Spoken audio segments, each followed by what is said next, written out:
9 তারিখে ডাকসু হওয়ার কথা 9 তারিখেই হবে। যদি এই ডাকসু বন্ধ হয় সেক্ষেত্রে জাতীয় নির্বাচন কীভাবে করে সেটাও আমরা দেখে নিব।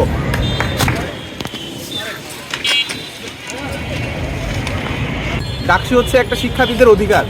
এতদিন দলীয় প্রভাবের জন্য ঢাকা বিশ্ববিদ্যালয়ে যে ভংসুর অবস্থা ছিল, এই ভংসুর অবস্থা দূর করার একটা উত্তম উপায় ছিল এই ডাকসু। এর মাধ্যমে ইলেক্টেড প্রতিনিধি বের হবে যে ঢাকা বিশ্ববিদ্যালয়ে যত বাজে বাজে সিচুয়েশান, খাবারের ইস্যু, যে কোনো একটা শিক্ষার্থীর মৌলিক অধিকার নিশ্চিত করতে এটা। কিন্তু এটা যদি বাস্তবায়ন না হয়, দিন শেষে আবার কোনো দলীয় এজেন্ডা বাস্তবায়ন হবে, তাদের পারপাসে সব কিছু কাজ করবে। স্টুডেন্টরা সবসময় বঞ্চিত ছিল, বঞ্চিত থাকবে। এই ডাকসু যে আজকে অফ করছে, এই কার ডিসিশনে কীভাবে অফ করছে, এককভাবে তো কোনো ডিসিশন নিতে পারবে না। এটা আমরা মানি না। আমরা খুব দ্রুতই আর কি এখানে হচ্ছে প্রেস ব্রিফিং করবো, প্লাস হচ্ছে কি আমরা যত ধরনের পদক্ষেপ নেওয়া উচিত সেটা নিব। 9 তারিখে ডাকসু হওয়ার কথা 9 তারিখেই হবে। যদি এই ডাকসু বন্ধ হয় সেক্ষেত্রে জাতীয় নির্বাচন কীভাবে করে সেটাও আমরা দেখে নিব।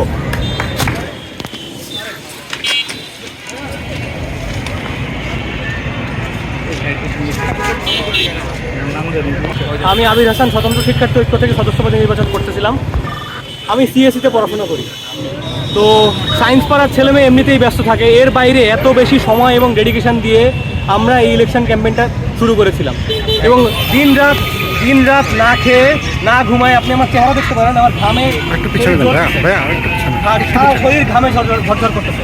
সকাল থেকে না খেয়ে আমি ক্যাম্পেইন পরিচালনা করতেছি। এই যে আমার পোস্টার, আমি পোস্টার নিচে ফেলাই দিচ্ছি, সমস্ত পোস্টার এখন নিচে।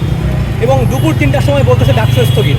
আজকে হচ্ছে কয় তারিখ? আজকে 1 তারিখ। আজকে 1 তারিখ। 9 তারিখে ডাকসু হওয়ার কথা ছিল, এখন বলতেছে ডাকসু স্থগিত। আমরা এর আগে 1 মাসেরও বেশি সময় ধরে প্ল্যানিং করেছি, প্যানেল গুছাইছি, নিজেদেরকে গুছাইছি যে কীভাবে করে ইলেকশনটা নামানো যায়। টাকা ইনভেস্ট করছি, আমাদের কোনো এজেন্সি নাই, আমাদের কোনো দলীয় রাজনৈতিক ছাত্র সংগঠন নাই, মাদার পার্টি নাই যে আমাদেরকে টাকা দিচ্ছে ভাই তুমি ইলেকশন কর। নিজেরা টিউশনের টাকা দিয়ে আমরা ইলেকশনে নামছিলাম এবং সেই ইলেকশনটা এখন স্থগিত হচ্ছে।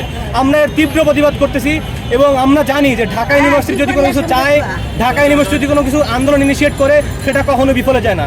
এই ঢাকা ইউনিভার্সিটির শিক্ষার্থীরা সমস্ত আন্দোলন সংগ্রামে একদম অগ্রনায়ক ছিল। আমি বিশ্বাস করি ঢাকা ইউনিভার্সিটির সমস্ত শিক্ষার্থীরা রাস্তায় নেমে আসবে, তারা শাহবাগ ব্লকেট দিবে, তারা টিএসসিতে আসবে, তারা রাজু ভাস্কর্যতে আসবে এবং এই নির্বাচন হবেই, কোনোভাবেই 9 তারিখেই হবে। এবং এই ডাকসু নির্বাচন ছাড়া কোনোভাবেই জাতীয় নির্বাচন হবে না। এই ডাকসু নির্বাচন ছাড়া কোনোভাবেই জাতীয় নির্বাচন হবে না। আমরা এই রাজু ভাস্কর্যে দাঁড়িয়ে সেই আন্দোলন এবং সেই প্রেক্ষাপটে দাঁড়িয়ে আমরা সেই তীব্র আকাঙ্ক্ষা প্রকাশ করছি ডাকসুর প্রতি। ডাকসু হবেই।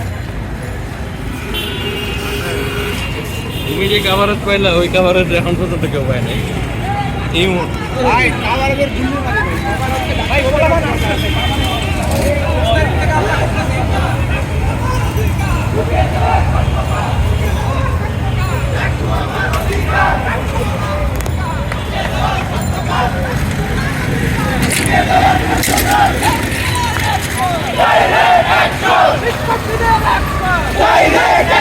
রাজনীতির বিরুদ্ধে রাজনীতির বিরুদ্ধে অপরাধীদের বিরুদ্ধে ডাকসু আমার অধিকার, রুখে দেওয়ার সত্যকার। ডাকসু আমার অধিকার, রুখে দেওয়ার সত্যকার। রুখে দেওয়ার সত্যকার। ডাকসু আমার অধিকার, ডাকসু আমার অধিকার, রুখে দেওয়ার সত্যকার। রুখে দেওয়ার সত্যকার। ডাকসু আমার অধিকার।